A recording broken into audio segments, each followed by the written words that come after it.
Hello friends, आज હું તમને ખંભાતના ઘણા જ પ્રસિદ્ધ બટાકાના દાવડા ભજીયાની રેસીપી બતાવી રહી છું। વરસાદની સિઝન તો આવી જ ગઈ છે, લોકોને ભજીયા ખાવાનું મન તો થઈ જ જાય છે। તો મિત્રો, આ દાવડા ભજીયાની રેસીપી જરૂર ટ્રાય કરો। જો તમને મારી આ રેસીપી ગમે ને તો શેર કરો અને લાઈક પણ કરજો, અને ગુજરાતી રસોઈ ચેનલને સબસ્ક્રાઈબ કરવાનું ભૂલશો નહીં, અને બાજુમાં પેલા બેલ આઇકોનને પણ ક્લિક કરો એટલે આવી નવી નવી રેસીપી નાખું એના વિડીયો તમને જોવા મળશે।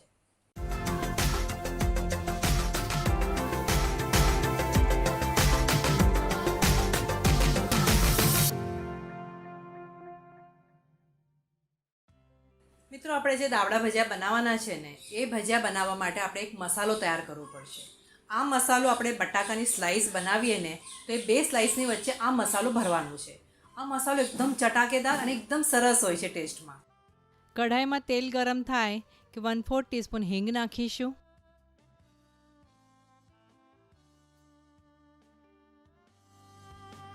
અને 1/2 કપ ચાળેલો ચણાનો લોટ નાખીને ધીમા ગેસ ઉપર શેકી લઈશું।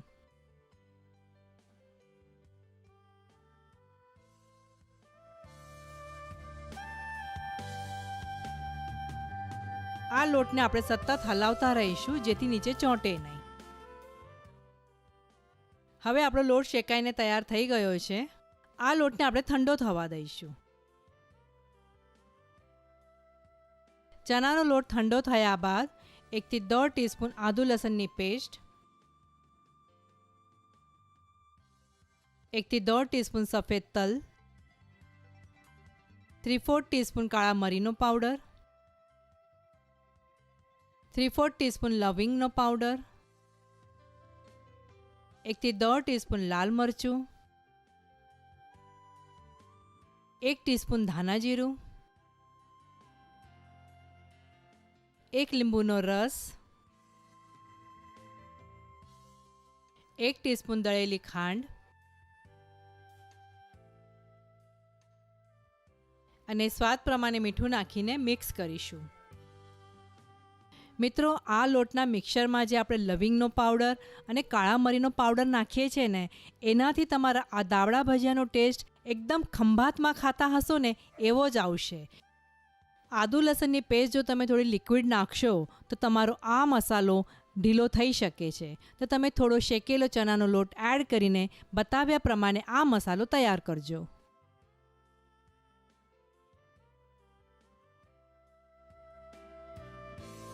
હવે આ મસાલામાં આપણે 1 થી 2 ટીસ્પૂન તેલ નાખીને ફરીથી મિક્સ કરીશું।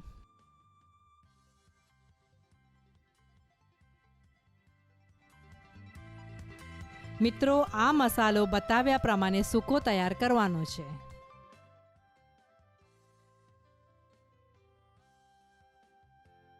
મિત્રો, હવે દાબડા ભજીયા માટેનો મસાલો તૈયાર થઈ ગયો છે। બીજા સ્ટેપમાં આપણે બટાકાની સ્લાઈસ કરીને પાણીમાં મૂકી દઈશું જેથી બટાકાની સ્લાઈસ તમારી કાળી ના પડે। અને ત્રીજા સ્ટેપમાં ભજીયા તળવા માટે જે ખીરું જોઈએ ચણાના લોટનું એ તૈયાર કરી લઈશું। તો ચાલો ફ્રેન્ડ્સ, બાકીની પણ આપણે તૈયારી કરી લઈશું। હવે બટાકાની છાલ કાઢીને આપણે એની પાતળી પાતળી સ્લાઈસ તૈયાર કરીશું। મિત્રો, જો તમારી પાસે સ્લાઇસર હોય ને તો એકદમ સરસ રીતે તમારી સ્લાઇસ તૈયાર થશે। ના હોય તો તમે છરીની મદદથી આ રીતે સ્લાઇસ કરી લેજો, પણ સ્લાઇસ પાતળી હોવી ઘણી જરૂરી છે। હવે બેટર બનાવવા માટે 1 થી 1.5 કપ ચણાનો લોટ લઈશું। મિત્રો, આ લોટ પણ આપણે ચાળીને જ લેવાનો છે। એમાં 1/2 ટીસ્પૂન હળદર,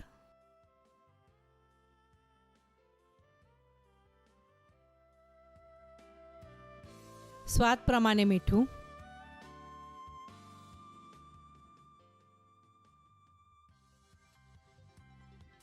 અને ધીરે ધીરે પાણી નાખીને આ બેટર તૈયાર કરીશું। લોટમાં આપણે ધીરે ધીરે પાણી નાખીશું જેથી પ્રોપર બેટર તૈયાર થશે। આ દાબડા ભજીયા હજુ વધારે ક્રિસ્પી બનાવવા માટે 1 ટેબલસ્પૂન ચોખાનો લોટ એડ કરીશું। લોટ નાખીને આ ખીરાને ફરીથી એકવાર આપણે સારી રીતે મિક્સ કરી લઈશું। જરૂર લાગે તો તમે થોડું પાણી એડ કરજો।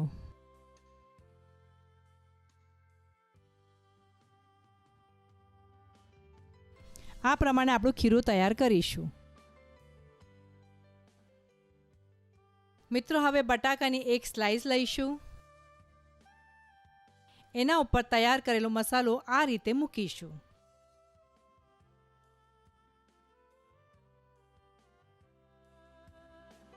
બીજી બટાકાની સ્લાઇસને એના ઉપર મૂકીને સારી રીતે આપણે બંધ કરીશું. આ પ્રમાણે આપણે આ સ્લાઇસ તૈયાર કરવાની છે.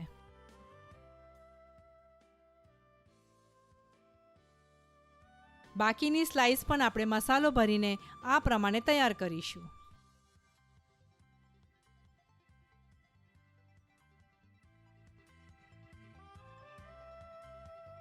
મસાલાથી ભરેલી બટાકાની સ્લાઇસને ખીરામાં ડીપ કરીને તેલમાં ડીપ ફ્રાય કરવા માટે મૂકીશું.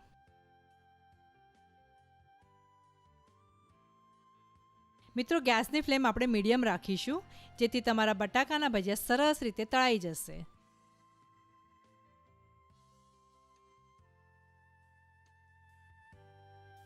હવે ઉપરથી આ પ્રમાણે આપણે તેલ નાખીશું, જેથી બટાકાના ભજીયા સરસ રીતે ફૂલી જશે. તમે જોઈ શકો છો ને, આપણા ભજીયા કેટલા સરસ ફૂલી ગયા છે. બંને બાજુથી સરસ રીતે એને ફ્રાય કરી લઈશું. ડીપ ફ્રાય થયેલા આ ભજીયાને આપણે એક બાઉલમાં કાઢી લઈશું. ખંભાતના પ્રસિદ્ધ દાબડા ભજીયા લીલા મરચાં અને કાંદા સાથે સર્વ કરીશું. મિત્રો, આ ભજીયા જરૂર ટ્રાય કરજો. આવતા વિડીયોમાં ફરી મળીશું નવી રેસીપી લઈને. ત્યાં સુધી મિત્રો, સરસ ખાઓ, સ્વસ્થ રહો અને ગુજરાતી રસોઈ જોતા રહેશો.